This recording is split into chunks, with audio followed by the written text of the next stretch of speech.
Hello. Hello, Dominic. Hey, Aaron, what's up? Not much, buddy. Are you ready for round two?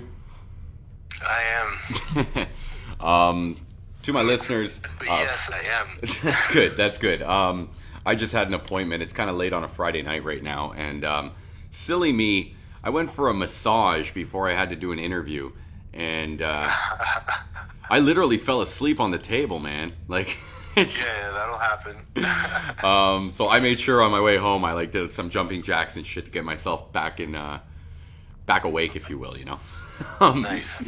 But before we start, I want to advertise the shirt I'm wearing. You can't see it, Dom, but it's a new shirt I had made. And in our first interview, I was wearing another shirt that I had just had made. This one here, it's got like what looks like a no smoking sign, but Yeah. instead of a cigarette, I've put a turntable needle, and the words are "Don't share needles." Nice. So if you guys want one of these, I'm gonna make sure my buddy Dominic gets one so he can wear it wherever he's at next, and we'll try and get these ones around the scene. That's amazing. The last one, you know what I should tell you? The last one, what it said was, it said, "No requests. I'm a DJ, not a jukebox." Yeah. Oh, nice. Yeah, So- no, you know what? I think I saw that picture There you go. on So your Facebook. I'm coming up with these Yeah. little gimmicky slogans, I guess, to throw around the scene. You know. That's awesome. But yeah, okay. Sorry, go ahead. Yeah. No, go ahead. I was just gonna ask you, gonna do you start still spin? rambling. Yeah. I mean, not as much as I used to. But I'll do like 3-4 gigs a year, which is now probably down to like 2. Wow. Mhm. What's the reason for that? I know it's not demand, because everywhere I look, people are asking for you. What are you occupying yourself with? Nothing, just work and like. See, the thing with me is ever since I got into the scene, I haven't had to self-promote. So I never really learned how to do that, which is probably why I'm not so social media savvy. Because I've never, I've always had, like, my theory is like, oh, you want to book me, that's cool. You don't want to book me, that's cool too. It's your money. Like, I've never begrudged anyone for not booking me for a party. It's like, it's their money, it's their party.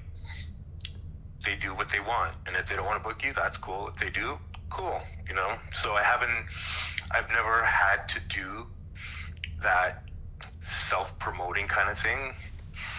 So Okay, well, hold on. Let me ask you then. Okay, before we spoke today, there were a couple people that asked me what was going on with you. They wanted to know where you were, if I was going to talk to you, and I said, yeah, I'm actually in the middle of talking to him. He's definitely still around. And as for self-promotion, I don't even think it's needed at this point. Enough people are out there that want to hear you play. If people want to get a hold of you and want to book you, where would they go? They can find me on Facebook. It's usually the go-to to like get a hold of me kind of thing. I have a SoundCloud, but no one's ever like tried to connect with me that way through that medium. But generally, Facebook is the best way to get a hold of me. I could confirm that. I would say yes. Right. That was the best way to get a hold of you. You are definitely attainable. Let me ask you then. Let's say I booked you. I didn't tell you what I was doing, and I just said I want you to come and spin a Dominic set at my party, regardless if it's a jamboree or a rave. What are you going to put down if it's Dominic? That all depends. It all depends on what you want to hear, because my career spans from the early 90s to 2000 and whatever. So there were definitely different phases that I went through. Like a 1994 Dominic set is completely different than, let's say, a 2003 Dominic set. And everywhere in between as well. Like I was, because I was the only hardcore DJ in the scene for quite a while, there was no competition, I guess. And it's not that it allowed me a lot of breathing room to slack off, but I could totally change up my sound and tweak it and do whatever I wanted to within my sets. That, you know, it just allowed me that freedom to kind of come into my own. Whereas, like, you know, a lot of jungle DJs, you know, you're pigeonholed. Okay, well, what kind of jungle DJ are you? Oh, I'm a jump up DJ, or, you know, I'm a ragga DJ. I play rollers or whatever. With me, it was just like, I play hardcore. You know what I mean? So it all depends on what era of my sound you're looking for. Would there be a way in the diversity, because your sound is really a motley of sounds, is there a way to get that all in one set? Can you match your hardcore to your drum and bass? Oh yeah. Yeah, I did it for the longest time. But I mean, it would have to be a really long set. Like, I don't, like, to incorporate, I mean, I'd be able to, you know, dabble and sample here and there kind of thing, but it's kind of like, you know, when you, like, what's your favorite band? Like, a band that you totally would see over and over and over again. Korn. And you have. Korn.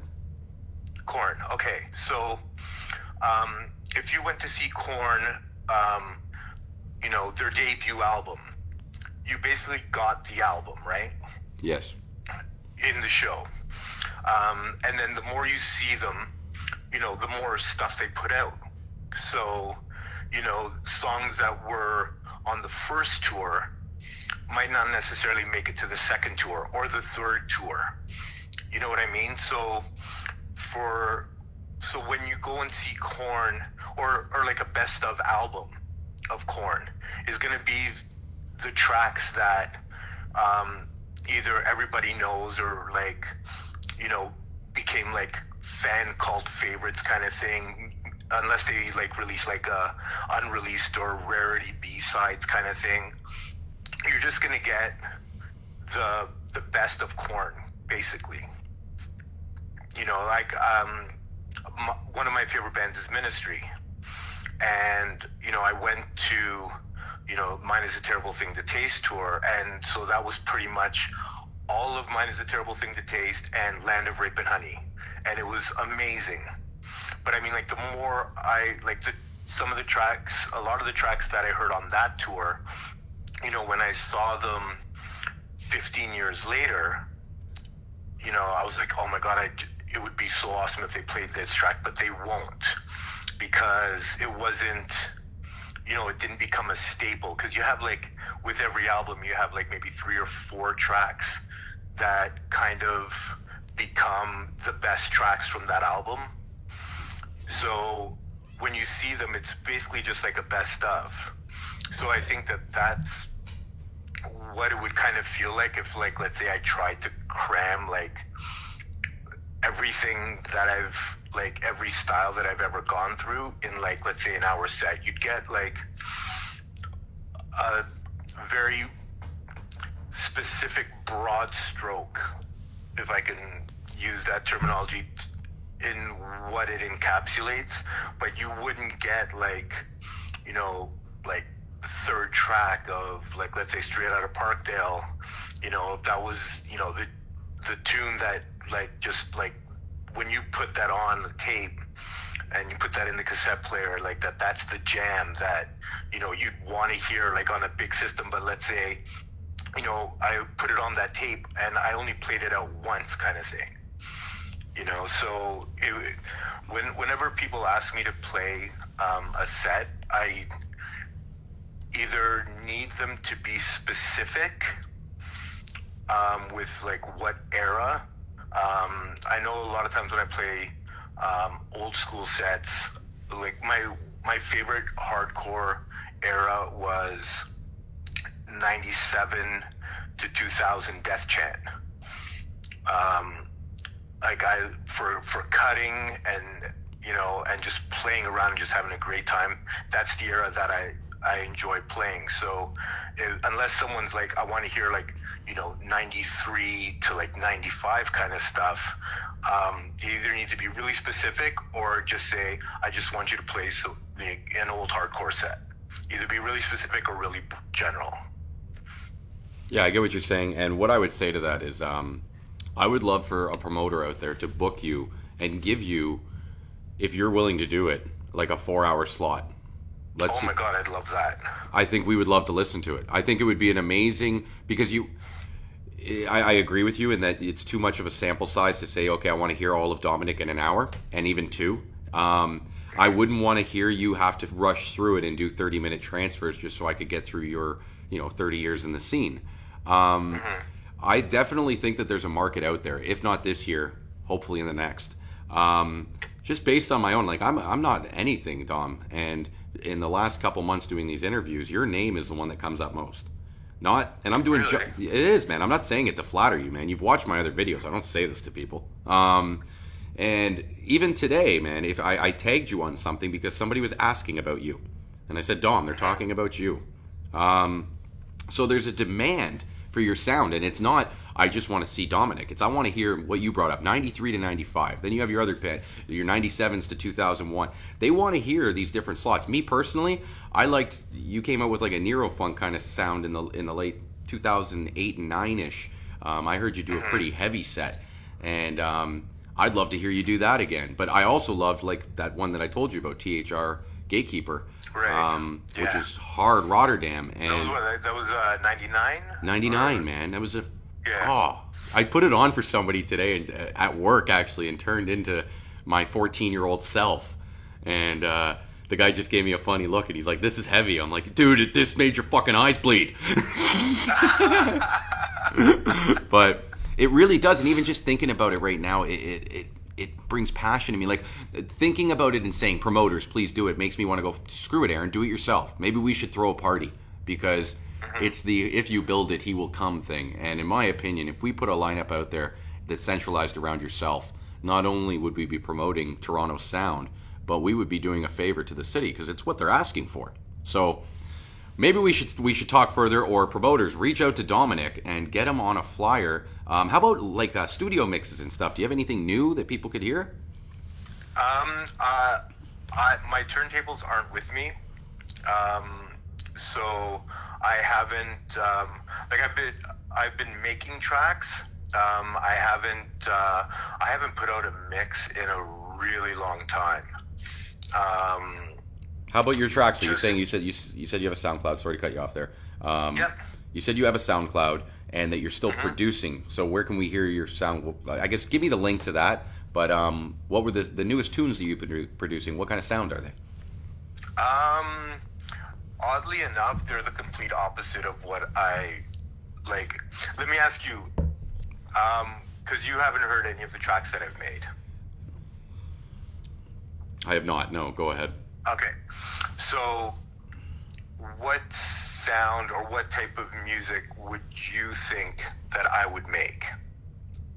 When I picture if I close my eyes and I pictured you, I'd picture something that would be very progressive, quick, heavy, something sounding like it came out of Eastern Europe, Russia, Ukraine, Hungary, like something like that, and just dark sounding, but with synths that are typically happy.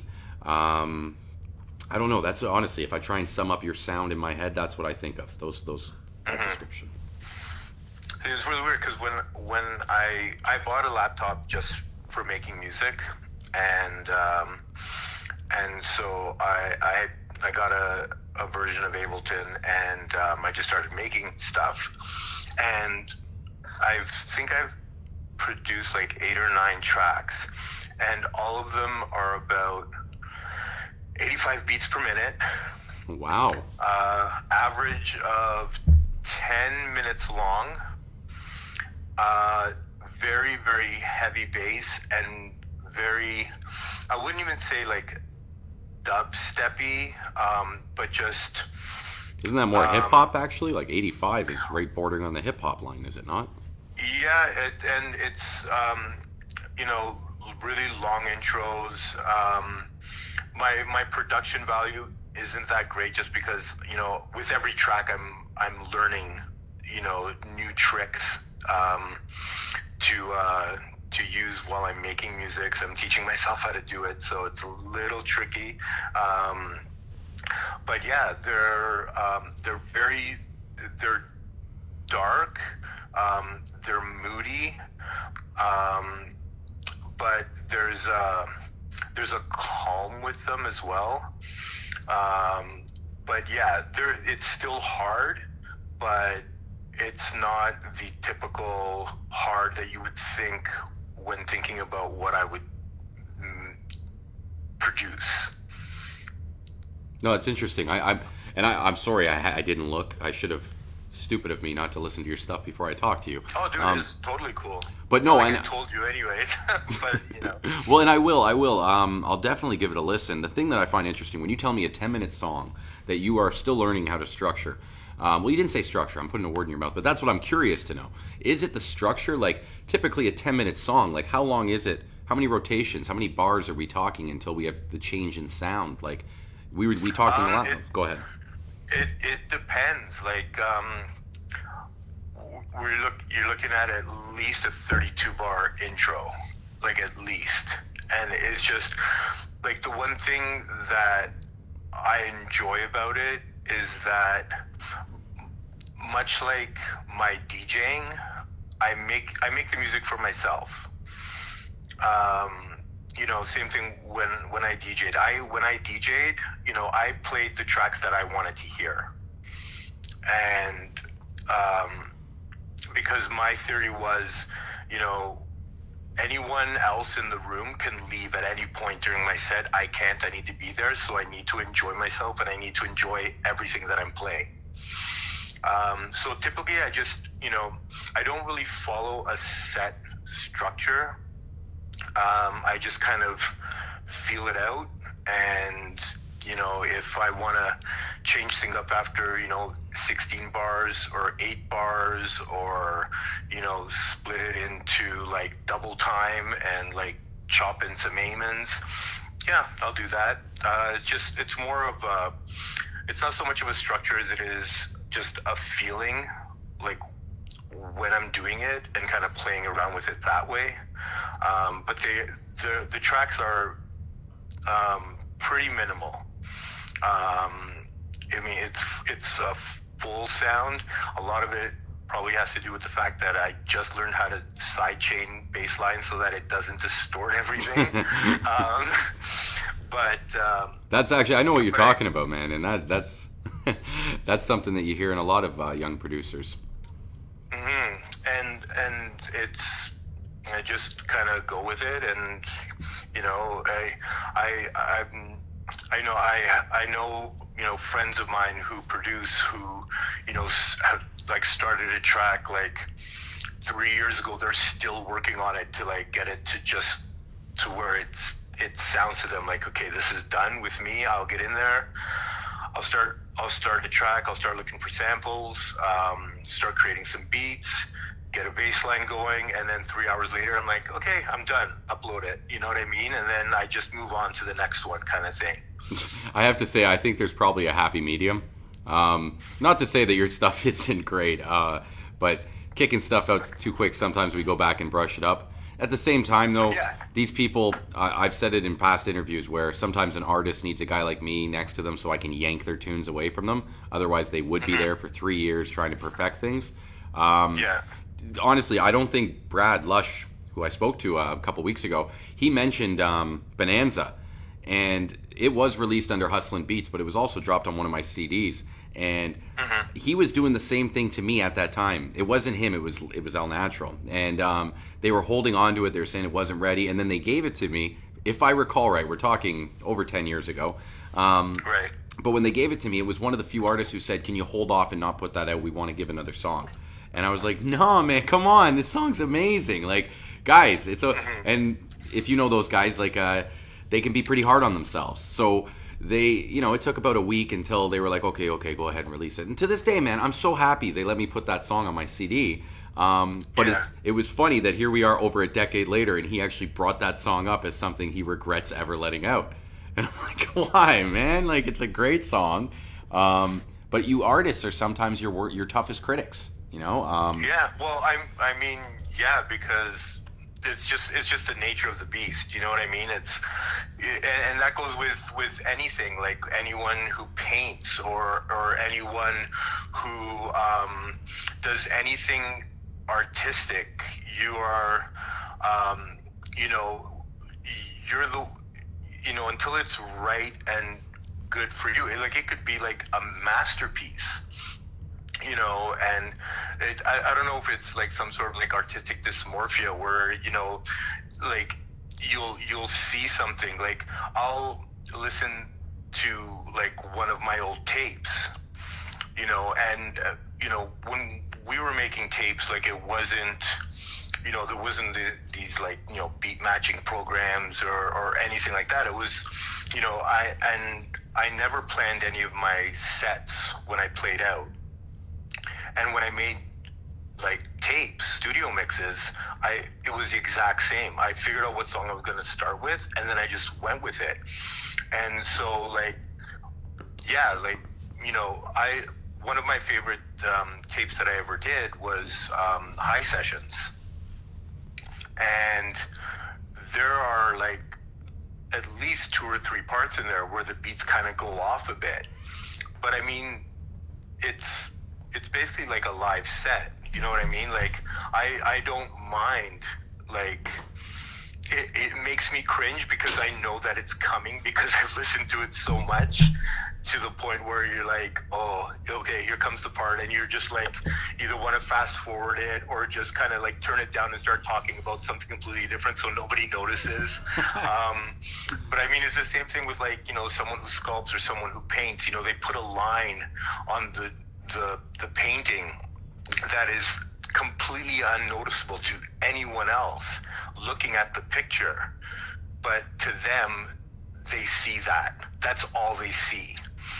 You know, so I think it speaks more to artists, like anyone who creates anything, you know, and it's like, you know, anyone who writes a book or anything like that. It's like, because you're constantly looking at it, that's you tend to at first, you know, look at the positives about it, and that's what keeps you moving to finish it.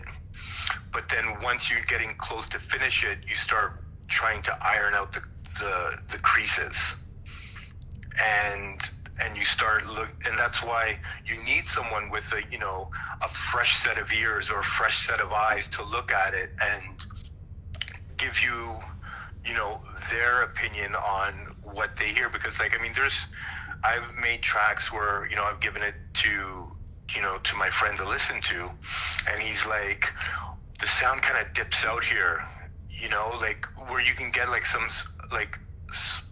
sort of positive criticism, you know, so like sometimes it's good to step back. I can't multitask. I always say on my resumes that I'm great at multitasking. I'm garbage at multitasking. So like, I can't have like 2 tracks on the go, like where I'm working on one and then like get an idea and start working on another. They both don't end up getting done which is why I just like get in there, do it, finish it, and then move on to the next one. Cause I'm very, you know, I deal with what's in front of me and worry about anything else afterwards. I think I can relate to you a lot in that last statement.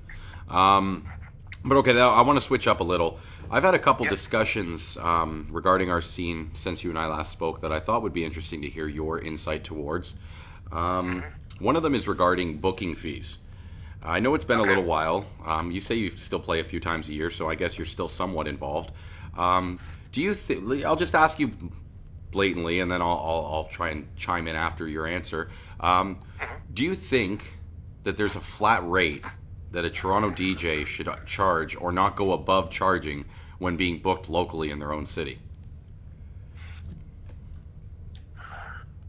do I think there should be a flat rate, like a minimum charge? Not a minimum, a maximum. A maximum. Like okay, let me. I guess I'm being too broad right now. Do you think that there's let's say a DJ says to you, both ways, I will not perform for any less than $1,000, or a promoter saying I will not pay you any more than $1,000. Do you think that that's a fair statement coming from either person? Well, see, when I was like in the early part of my career, you know, and then once it all blew up, and you know, someone would say, well, how much do you want to charge for this? I'd be like, you know, to say $500, and they would kind of, you'd see the calculator kind of like working in their eyes, trying to like figure out if they could do it or not. And I mean, because, you know, someone's not going to charge you $1,000 unless they feel, well, no, because I don't think someone is always going to charge you what they think they're worth. Hopefully. I think that one of the biggest problems that the scene faced in the later parts, or in its teenage years, let's say, is severe undercutting. You know, and it wasn't so much on the part of the established DJs. It was either promoters who didn't want to pay for someone established to play their party, or, you know, actually I think that was the biggest thing, because DJ culture blew up in the 90s. I always said, in the rave scene, you walked into a rave, everyone's either a promoter, a DJ, or a drug dealer, and those were the three like prestigious, I guess, positions in the scene. But then when the DJing culture blew up, you had all these DJs who were friends of promoters who would play for free. And people playing for free were, you know, yes, they would get exposure, but it totally kind of watered down what we built up to that point, if that makes sense. Well, sure, it makes sense. What would happen if somebody did that at your workplace?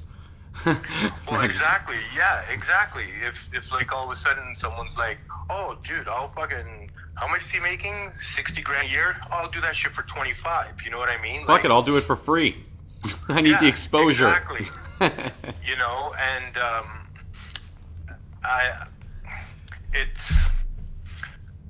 it's kind of like a double-edged sword. Like, what I would tell promoters, like, why do you think I should pay you $500? And I would reply to them, why do you think I shouldn't get $500? They're like, I know what I'm worth. If you don't want to pay me this, that's fine. It's your party. It's your prerogative.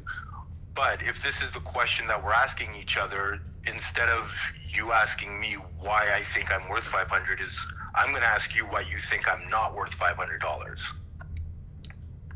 And you know what? And that's a valid question to ask somebody. If I could just throw in my 2 cents on this topic, I've been on both sides of this equation. I've been both the promoter and the artist. I've even been the artist at my own promotion. When I divvy it out, I look at the event as a pie, and I see what portion of the pie is this entertainer worth, subjectively. Like, so for instance, if I'm booking DJ Dominic and I'm putting him as my headliner, then he's going to get a bigger portion of the pie than the other people. Whereas if Dominic was number 4, he's going to be number 4 in the pie. Now, how that pie gets divided gets even more deduced when I figure out the demographics. Am I throwing an all ages jam in which I'm going to have more overhead costs as a promoter? Because as a result, I'm not going to be able to pay the DJs as much. And their exposure may be even more increased because with the all ages, you get more people. So I can throw that back as a barter to the entertainer. I think that all these variables are important when making a negotiation between entertainer and promoter. And if you're just making a raw off the cusp, I want $500 because that's what I think I need, that's one thing and that's fine. If you as an entertainer are saying that, fine. But I think that, and to be honest, when we're talking these kinds of numbers, $500 isn't much money. But I've had to talk to some entertainers where they're looking for, let's say, a $1,000 booking fee plus their flight and hotel. And then they want a portion of my door based on how many people come, right? Right. And those kinds of things are all open for discussion if the artist merits it. And to me, the reason why this discussion came up at first was there was a booking agent that was basically saying that any Toronto artist who is looking to perform in Toronto and is asking for $1,000 or more is unreasonable. And I was like, well, that's a very unfair statement. Like, what if you had, for argument's sake... That is a totally unfair statement. He to be honest, I should defend him right now, because what he did is he said it online. We had a discussion online. I said, hey, would you mind talking on the phone so that we could have a real discussion? He said, sure. And by the time we got on the phone, he changed his mind. His answer had changed. He's like, you know what I said, I want to rephrase it. And he did somewhat say that, you know what, it was coming from somebody that was being a little bullheaded towards him. And he thought maybe a little egotistical, like this guy was being kind of prima donna-ish, like I won't perform for less than $1,000. Right. Which is, I get that, but to think that, like, for instance, I threw out Deadmau5. I'm like, Deadmau5 is a Toronto DJ. You saying that you can't pay him $1,000? And he's like, well, he's not Toronto though. He's international. I'm like, no, he's a Toronto DJ who has international fame. He's still a local though. Niagara Falls, yeah. I think he's from Thornhill, isn't he? No, he's from St. Catharines, Niagara Falls. But I mean, here's the thing. Like, for myself, like, you, as an artist, you also have to look at what the party entails. Like, for example, if someone's throwing a party in a place that holds 100 people and they're only charging $5 to get in, like, there's room for negotiation. Like, you know what I mean? Like, on both sides. I know when we were throwing parties with Doze, we tried to calculate how much to charge at the door by how big of a space we have, you know, how many people it can fit in there, and then our costs, and then determine, you know, to break even, we need this many people. Someone throwing like a party at like Baseline, you know, for me to charge $500, I don't think I ever would, because there needs to be an account taken on both sides. If you're booking a party and it's like $5 or whatever, you know, there needs, like, if I normally charge like $500, if I'm coming down, you should, you know, if I'm saying, if someone says, oh, how much you normally charge, and I say $500, and they're like, okay, well, it's a small space, we can pay you $50. If I'm going to come down, you should be willing to come up and kind of meet me, not even like so much in the middle, but at least make an attempt to show that, you know what, I get it, and, you know, I'll pay you $150 or whatever, because then it shows good faith on both sides. But like, for someone to just like throw a party, make it a $10 party in a space that holds 100 people, and then booking like Mystical and Sniper and Marcus and, you know, myself, James Brown, and all these people, what's going to end up happening is they're not going to have money to pay us, and that's going to have a lot of pissed off people, you know. So I know back in the day, you didn't want to have a bad reputation as a promoter. You never do, because once you get a bad reputation, and as big as the Toronto scene was, we were all tight. Like, the DJs, there were a couple that didn't get along or whatever. You know, you had like the drum and bass guys, the house guys, the breaks guys, you know, me as a hardcore guy. And Dominic. Like, you know, and the trance guys. But I mean, we talked, you know, and unlike, you know, most HR departments in every workplace, we had no problems telling each other how much we were getting for parties, and we had no problems telling each other, hey, this guy's a deadbeat, he's not going to pay you. You know what I mean? Yeah. You know what? If I could just say myself, to go to what you're saying right now, I had parties where I lost money, and I always made sure my artists got paid. And as a result of that, I had club owners that would. I had infamously at the Reverb, the owner there was Dominic, and he came up to me once when I was failing miserably and gave me some of my money back. And regardless, I was going to pay my artists, but that was because of a relationship. It was because of what you're describing. If I was known in the scene as what you're describing, I would have been shafted and forgotten about, and probably had my ass handed to me. To be honest, there's some big guys that probably beat the shit out of me. Especially fuck over jungle DJs. Huh? Exactly that. But it was all out of my pocket. That's the thing. Like, and here's the thing. Like, you might make big money one day and then lose big money the next day, but you don't have the big money when you lose the money. So it was coming out of my bank account, and but that's. It's what I bit into, It's almost like taking accountability and responsibility for your actions. That's what it is, right? But well, I mean, if the one thing that not upset me, but kind of rubbed me the wrong way, the early days of the rave scene, is that of every community and every business in the world, the rave scene was the only one where you were actually looked down upon for making money. Like, it was really bizarre. Like, people would be like, oh, Pleasure Forest, blah, blah, blah, they make so much money and this and that. And it's like, dude, their parties are fucking awesome. Like, people enjoy themselves. The production value, like, or a Cyrus party. Like, you know what? A lot of people don't know the stress of throwing a party. It is a very high risk endeavor because you're counting on, you're putting yourself out there and you're counting on all these people supporting you. And it is a very high risk, high stress endeavor. And you know what? You should make money. I mean, the goal whenever we threw parties was to break even because we just wanted to throw a good party.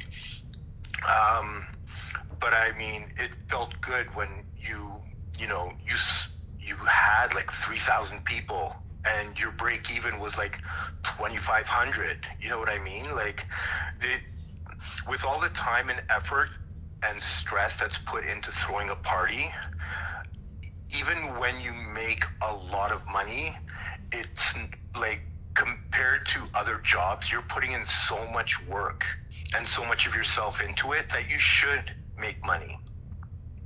Yeah. But I always found that intriguing that, people were like, boo to these guys because they're making money, and it's like, dude,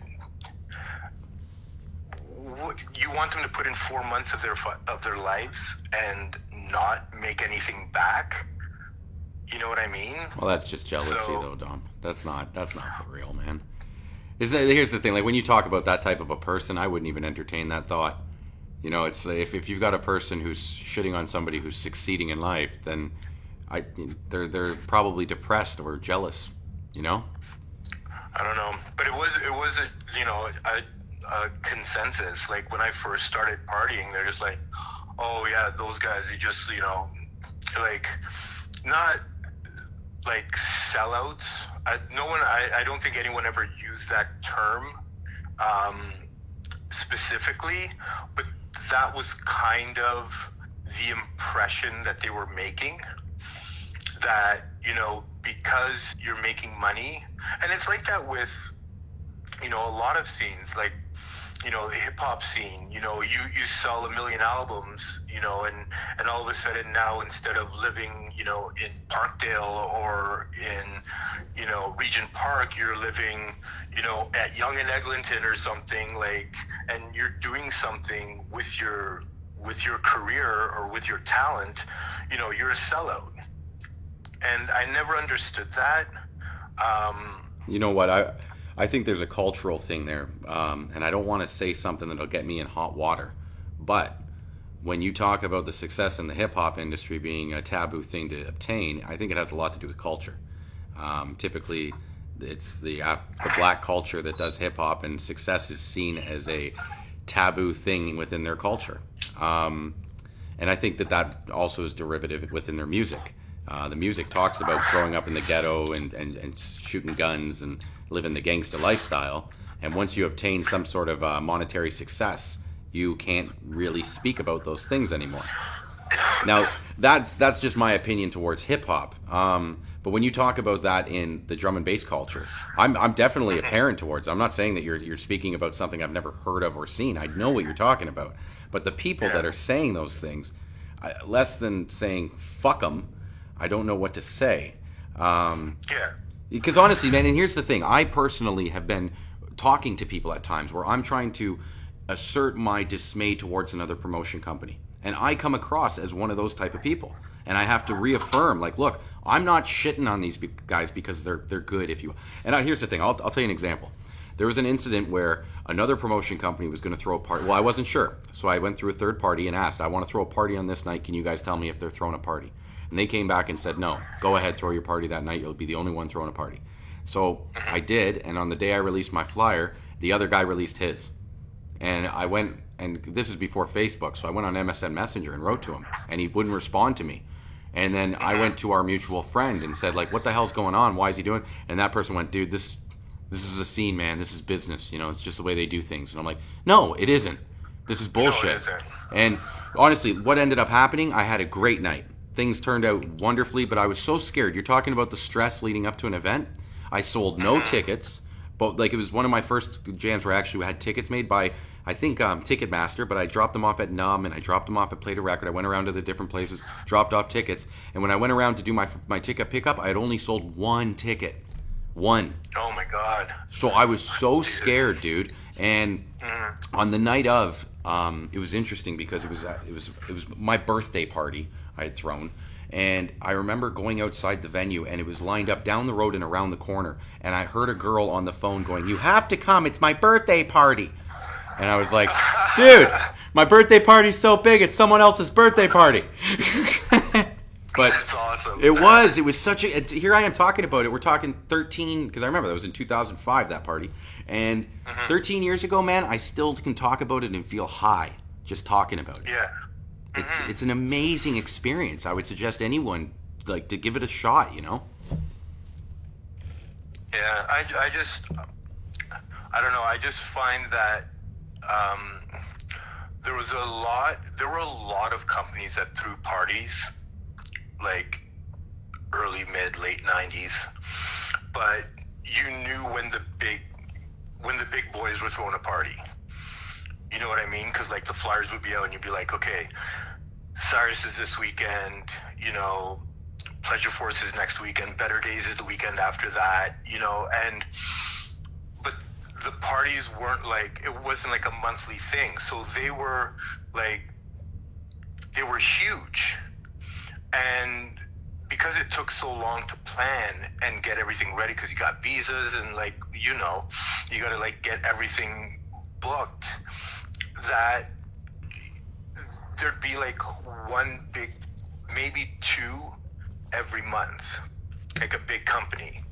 And then you'd have smaller companies fill in around there. But I mean, you'd be like, okay, you'd want to, if you were the first to book the date, it was your date kind of thing. And if someone threw a party against it, well, it didn't look that great on them unless it was a completely different style of party. I get that. If it was, you know, if it was like, you know, there's, you know, a trance party, and then like whenever the big companies, like if it was like a Destiny or Atlantis or any of those parties, you wouldn't get like another big company throwing a party that night. Although our first Dose party in Toronto was the same night as Destiny, like in buildings like almost right next to each other, which was stressful as hell. But I mean, so like if someone was throwing like a smaller trance party and you knew that there wasn't going to be jungle there, and then someone threw like a D&B jam the same night, you'd be getting different crowds. So it's not like one was taking from the other kind of thing. And I don't know. I haven't really been following the scene over the last like while. But I mean, with the very, very small number of spaces you can actually throw a party at now. And I mean, that has to do with stuff that happened, in the 90s. Like, remember when we were talking in the last interview, when we were talking about, if we had the internet back then, like we have it now. And I've been thinking about it, and I think the reason why it lasted so long before it kind of blew up is because it was underground. Yeah, no one really, they'd heard about them. Like, there were a couple pieces on like the new music and stuff like that. But society really didn't know what went on at parties. And it wasn't until like the first overdose, and then, the stabbing at Hullabaloo, then, where all of a sudden the spotlight gets put on you. And when the spotlight got put on the rave scene, although the cops couldn't really do anything to stop the parties from happening like directly, like you wouldn't see like a cop show up to, I don't know, Cyrus headquarters, I'm just making that up, but like show up at Cyrus headquarters and say, you're not allowed to throw parties anymore, we're going to arrest you. What they would do is they went after the club owners. And, and that's when we had the whole iDance, because they were coming down hard on club owners, saying if you rent these spaces out for raves, there's going to be penalties. And so, that whole thing, like, even bad attention or is good attention kind of thing, or publicity, the bad publicity, when it hit our scene, was very detrimental, because the only thing that, we didn't have autonomy over were the spaces. In the early 90s, we'd have a couple break-in warehouse parties here and there, because a lot of club owners didn't really know anything about raves, and they're renting out a space, and that's normally a roller rink, and they're renting it out for like $10,000 for the night, and there's no alcohol being served, so they don't have that that fear of like, oh my God, the cops are going to come in, and all it takes is one underage drinker to get busted by a cop, and that's it. Yeah, there's no age limit on cocaine. Yeah. Cocaine's a hell of a drug. It is. Especially when you're 14. Oh, Jesus. But you know what I mean? So, like, they were looking for reasons, and obviously, the police and, City Hall, they knew about them, but nothing had happened that would warrant them stepping in, kind of thing. So, even though we had, our own paramedics, and very strict security,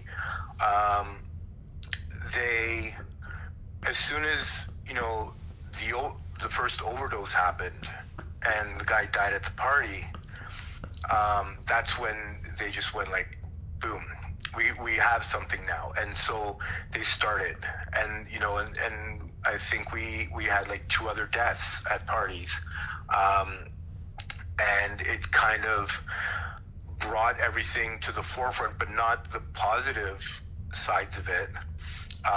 It was like, these are just, drug-filled parties where kids overdose.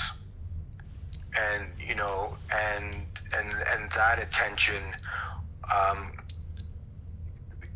kind of brought everything it blew everything up because it garnered attention from kids who were not even aware of it. Like, they had a couple of friends that went to parties and thought they were freaks or whatever. But now all of a sudden, like, and if you notice, like, in the like mid to late 90s, the scene, the people that were coming into the scene were different.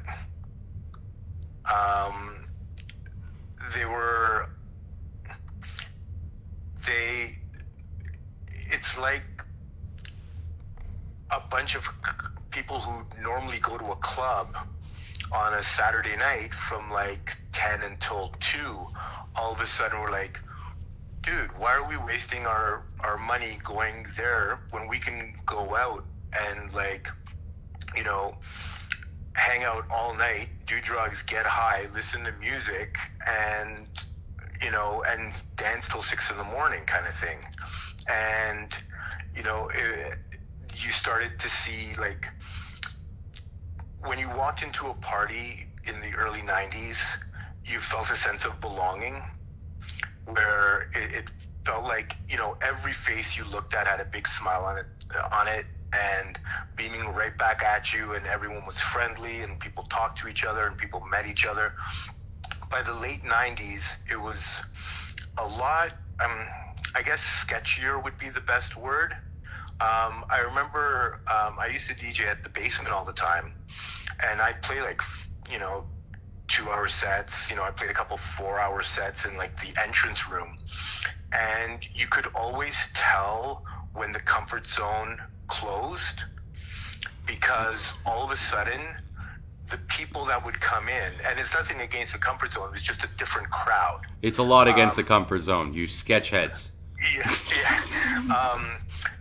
The crowd that would come in, it's not like it wouldn't be like a normal person walking into a room where they're just kind of like, you walk into an establishment, you're looking around, seeing if you know anyone. The people that would come in after the Comfort Zone closed looked like they were looking for people. Like, you know what I mean? Like, had this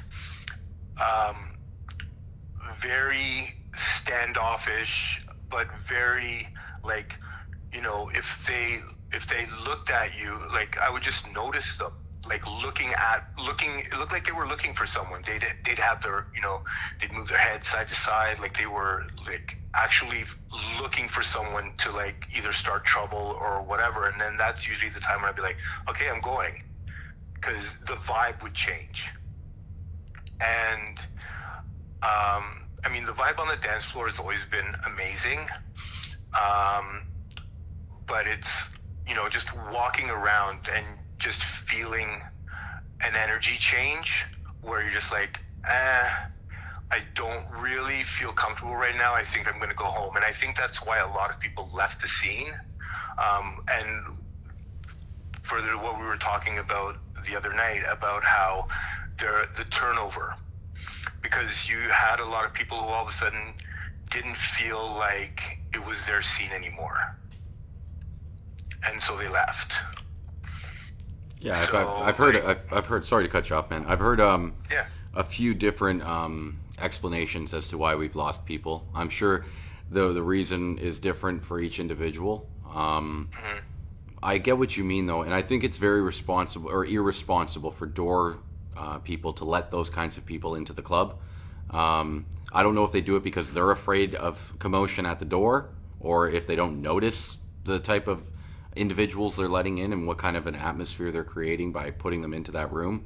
But what you're describing, you're not bluntly saying it. So if somebody's been at the Comfort Zone for, let's say, 8 hours, enjoying after hours time, and then they're going to leave that to come to the Basement, they're now either sketchy or they're strung out because they haven't been able to get what they're looking to score. These aren't people that were just like, hey, the Comfort Zone closed, let's go dance over at the Basement. That's not what you're talking about. You're talking about people that have ulterior motives in their reasoning for being at this club.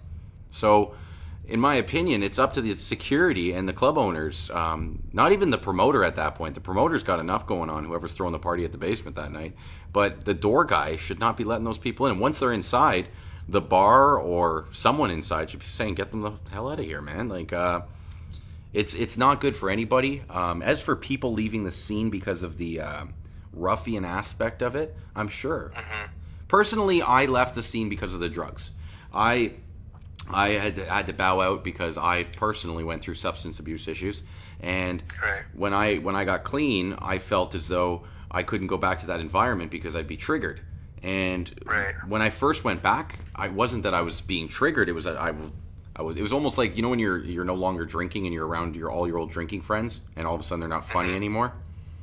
That's kind of how I felt. Is like I don't relate anymore, and that's how it was for the first, I'd say, 2 years of my recovery. And then I went through such a withdrawal of the music, the scene, the people, the call, everything. It's just who I am, that I reasserted myself and made, you know, some new friends, if you will, and started focusing my energy and my attention in other areas, and found that, you know what, there's a lot of other people that I can explore the scene with and help grow the scene with. And I let go of some old friends, and I wish them the best.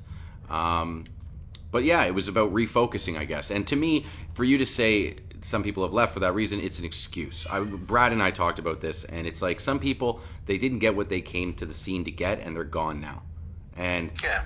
honestly, Dominic, no matter what happens to people like yourself, you're never going to be gone.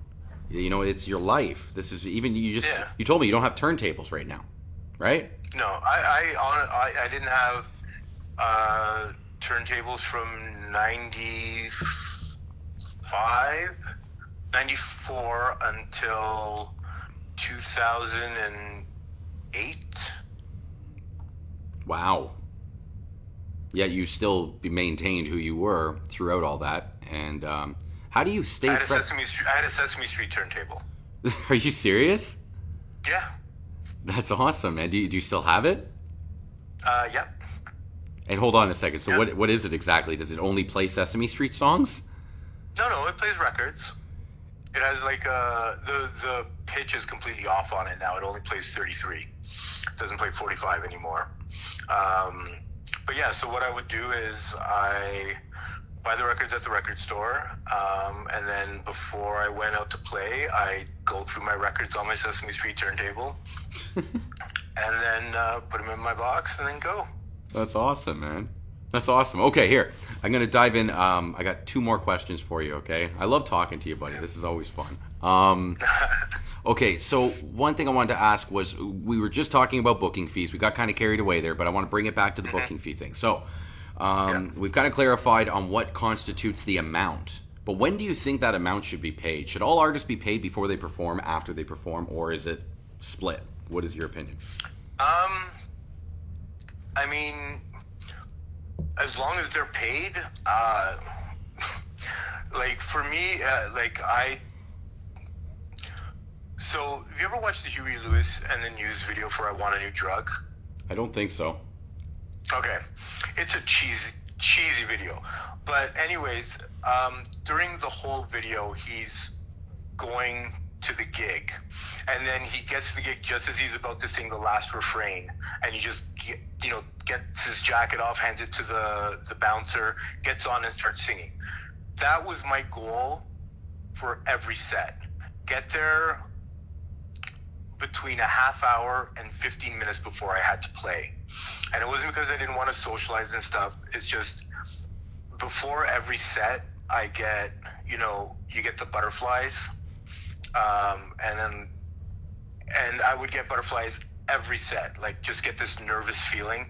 So if I got there and then went on and played, that time of stress or nervousness would be very short, because once I start playing, I'm in the zone. You know what I mean? Like, so for me, like, I would get paid sometimes while I was DJing or, afterwards.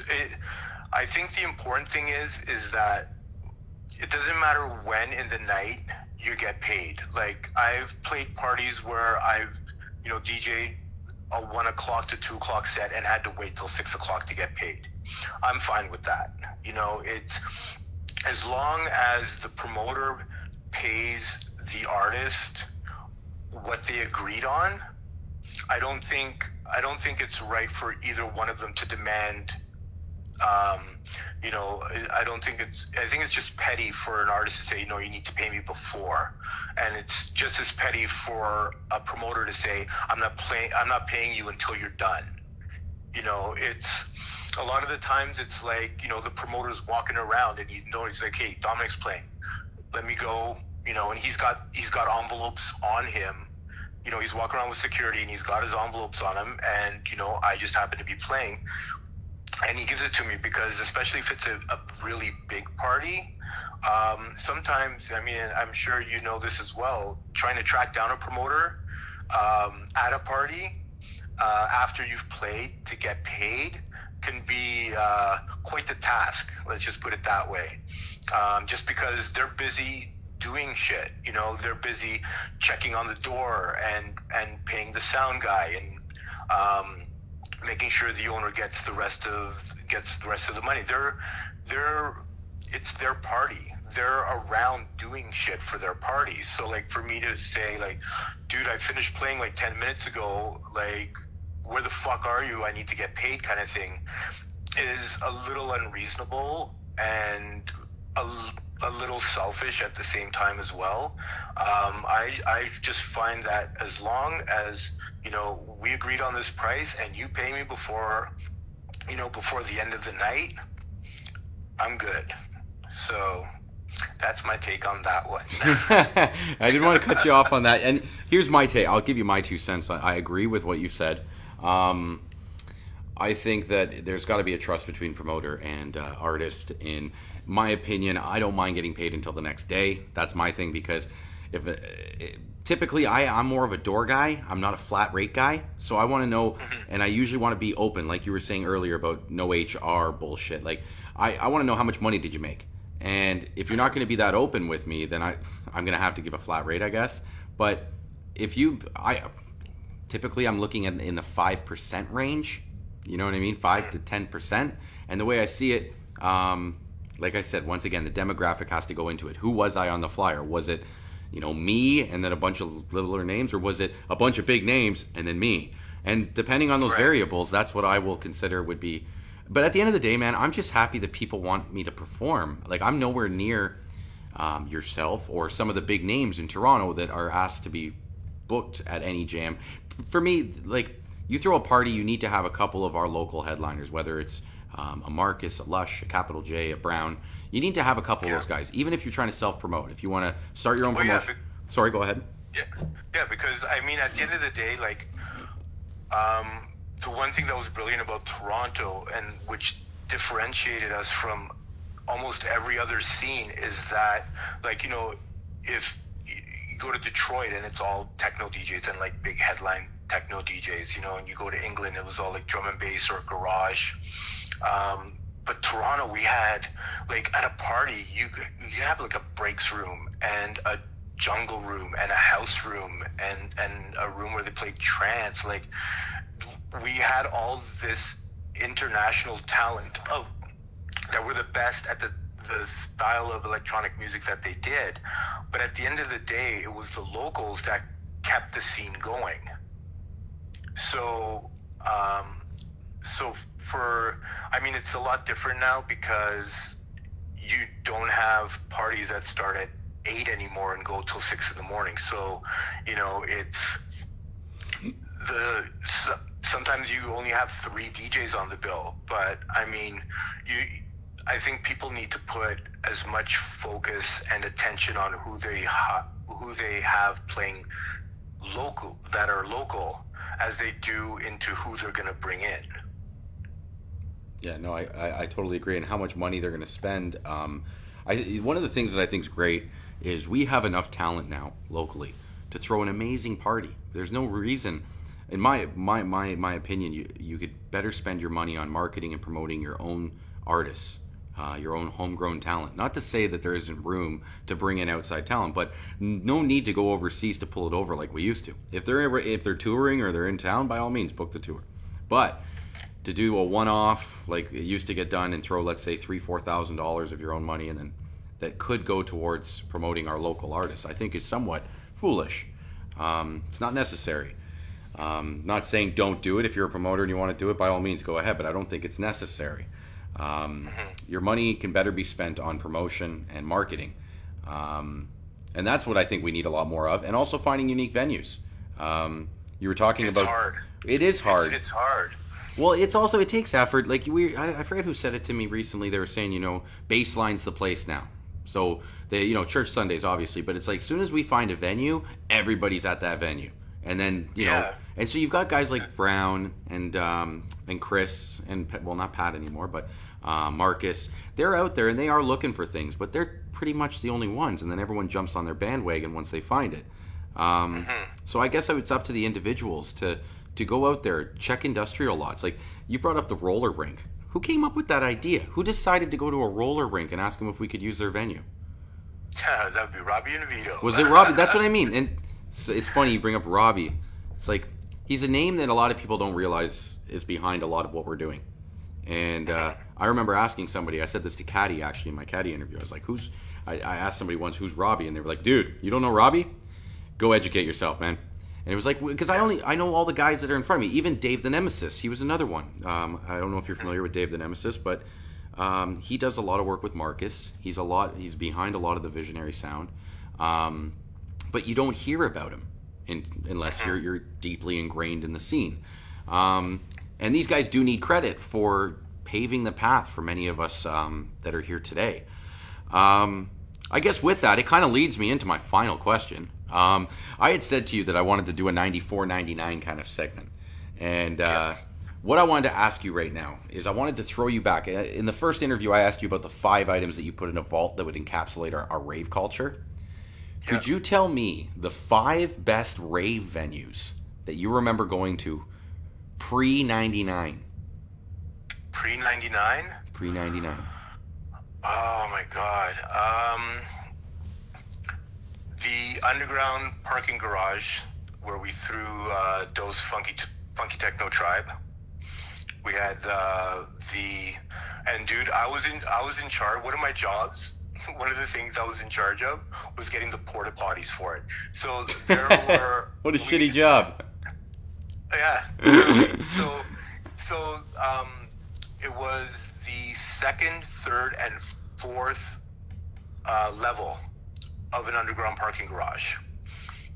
And like we had Czech playing trip hop up on the very first level, and then like Dan and Barry Weaver, like all the Funky Techno Tribe, all the house and breaks were on the middle floor, and then like the hardcore, me and the jungle, the jungle guys on the bottom floor.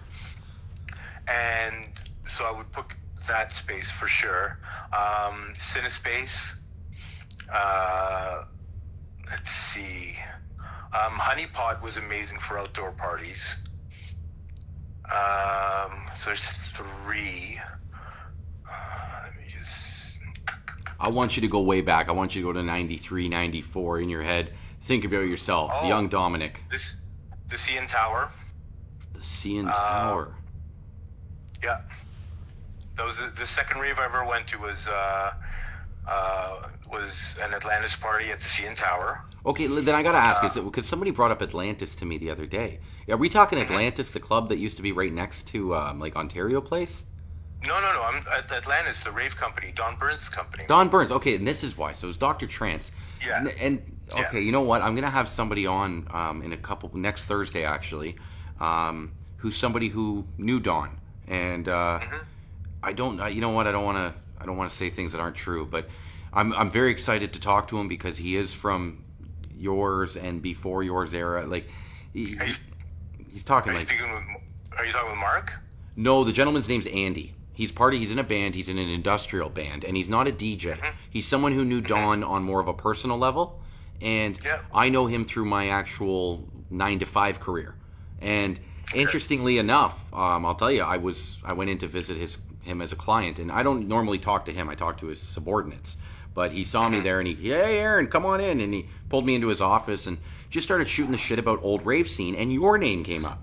And he knew who you were. And then through you, we started talking about Dr. Trance and the beginning at CFNY. And Chris Shepard came up. I think we talked about him in my last interview with you. Yep. But anyways, throughout all this, I said to him, like, I would never think of asking you this, but would you be willing to come on my show? And, I do a podcast. Would you? He's like, I'd love to. I'm like, awesome. So this guy, to be honest, I think he's probably in his late 50s, the gentleman I'm talking about. So he's a little bit older, and he's not a junglist. However, I'll tell you, like, in his idea, when I talked to him about the beginning of the rave, he thinks it was a gay thing. He goes, the rave began because of the gay community. And then he goes deep down this line. And I'm like, dude, I'd love to talk about this on my podcast. I'm not saying I agree with you. I don't know what you're talking about, but please talk about it. Racing in Toronto, we owe a great amount of gratitude to Mark Oliver and Alex of London and, like, the Psychosis crew and, like, all, like, Peter Tyrone and Shams, like we talked about in, like, the last interview, like throwing, like, the underground house parties and stuff. It was just like a perfect storm of just everything just coming together at the right time, all together at once, and the scene just grew from that. Actually, would you like to hear an awesome Don Burns story? I would love to hear an awesome Don Burns story. Okay. Don was a really good friend of mine. We DJ'd a party together in Chicago. And myself, my girlfriend at the time, and Don shared a room. So everyone went to the party. Dude, and you want sketchy venues? This party was in a roller rink in the south side of Chicago. Ooh. It was, scary as fuck. So we decided we were going to go to the party later. So we got into a cab, and we were talking with the cabbie who, we started talking about house music and stuff, and Don wanted to buy cigarettes.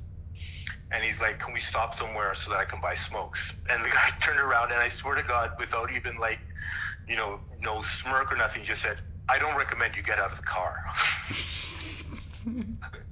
So we're like, okay, cool. So we went to the party. And this goes back to, like, booking parties the same night. The guys who booked this party booked it on the same night as the Chemical Brothers concert. Like, there were 4 other things going on. So needless to say, there was nobody at this party. We got paid and whatever. Went back to the hotel, and the next day Don took us to the Cheesecake Factory. There's my Don story. That's a cute story. R.I.P. Dr. Trance. I sadly never met the man. Not that I can remember, but he is definitely a man who paved the way. But with that, we have 4 venues. The last one that you had mentioned, I believe, was CN Tower. So let's get one last venue, and then I'm going to let you go. What is the last? One last venue. Okay.